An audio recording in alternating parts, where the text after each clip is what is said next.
प्रिय भक्तजनों, आप सबका एक बार फिर से स्वागत है श्री दुर्गा सप्तशती के 12वें अध्याय में, जिसका विषय है देवी चरित्रों के पाठ का महात्म्य। तो शुरू करते हैं श्री दुर्गा सप्तशती 12वां अध्याय। प्रिय भक्तजनों, देवी बोली, देवताओं, जो एकाग्र मन होकर प्रतिदिन इन स्तुतियों से मेरी वंदना करेगा, उसकी सारी बाधा मैं निश्चय ही दूर कर दूंगी। जो मधु कैटब का नाश, महिषासुर का वध तथा सुम निशुम के संहार के प्रसंग का पाठ करेंगे तथा अष्टमी, चतुर्दशी और नवमी को भी जो एकाग्र मन हो भक्ति भरे हृदय से मेरे उत्तम महात्म्य का स्मरण करेंगे, उन्हें कोई पाप नहीं छू सकेगा। उन पापों से आने वाली आपत्तियां भी नहीं आएंगी। उनके घर में कभी गरीबी नहीं होगी तथा उनको कभी प्रेमी जनों के वियोग का दुख भी नहीं सहना पड़ेगा। इतना ही नहीं, उन्हें शत्रु से, लुटेरों से, राजा से, शस्त्र से, अग्नि से तथा जल से भी कभी डर नहीं होगा। इसलिए सबको एकाग्रचित होकर भक्ति पूर्वक मेरे इस महात्म्य को सदा पढ़ना और स्मरण करना चाहिए। यह परम कल्याणकारक है। मेरा महात्म्य महामारी से बचाने वाला तथा आध्यात्मिक, आदि बौद्धिक, आदि वैदिक तीनों उत्पातों को शांत करने वाला है। मेरे जिस मंदिर में प्रतिदिन विधि पूर्वक मेरे इस महात्म्य का पाठ होता है, उस स्थान को कभी मैं नहीं छोड़ती।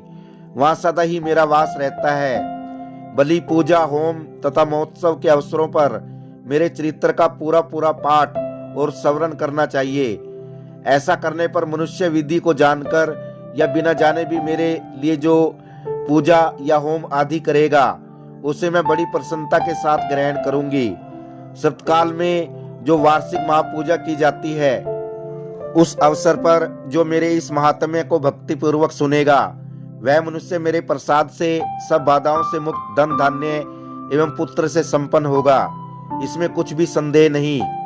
मेरे इस महात्म्य को सुनकर तथा मेरी शुभ उपपत्तियों को सुनकर और युद्ध में किए मेरे पराक्रमों को सुनकर मनुष्य निर्भय हो जाता है। उसके शत्रुओं का नाश हो जाता है और उसका सब प्रकार से कल्याण होता है तथा उसका कुल सुखी रहता है। सर्वत्र शांति क्रम में बुरे सपन दिखाई देने पर तथा ग्रह जनित भयंकर पीड़ा उपस्थित होने पर मेरा महात्म्य स्मरण करना चाहिए।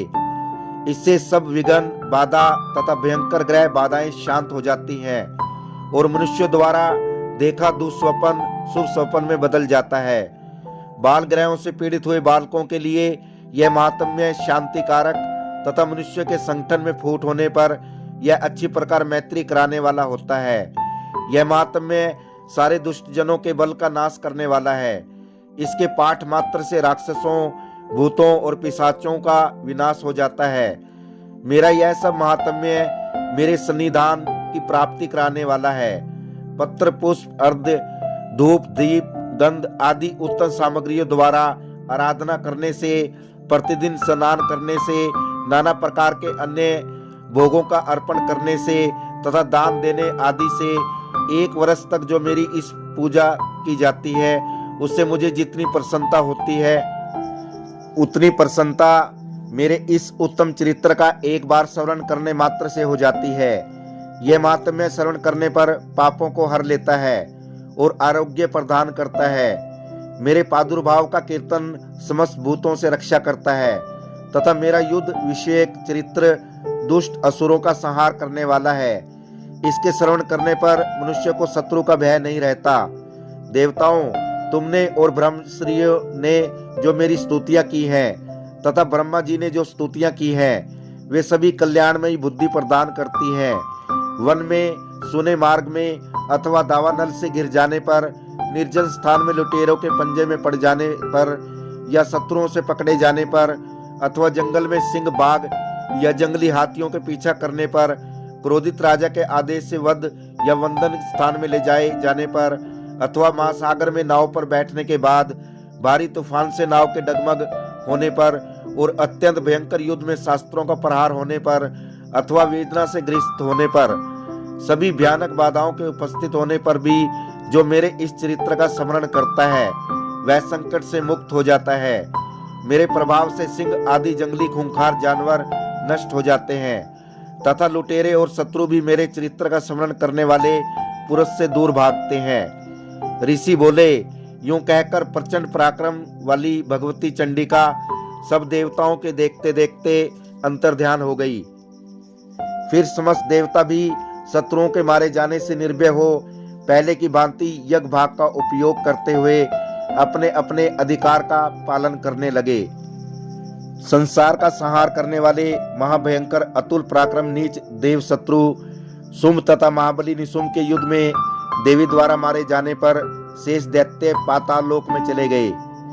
इस प्रकार भगवती अंबिका देवी नित्य होते हुए भी पुनः पुनः प्रकट होकर जगत की रक्षा करती हैं। वे ही विश्व को मोहित करती, वे ही जगत को जन्म देती तथा वे ही प्रार्थना करने पर संतुष्ट हो विज्ञान एवं समृद्धि प्रदान करती हैं।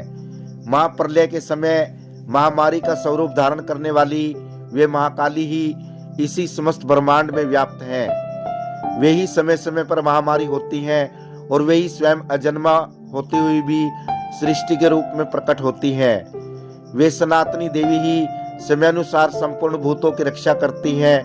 मनुष्य के उपदेव के समय वे ही घर में लक्ष्मी के रूप में स्थित हो उन्नति प्रदान करती हैं और वे ही इस अभाव के समय दरिद्रता बनकर विनाश का कारण होती हैं।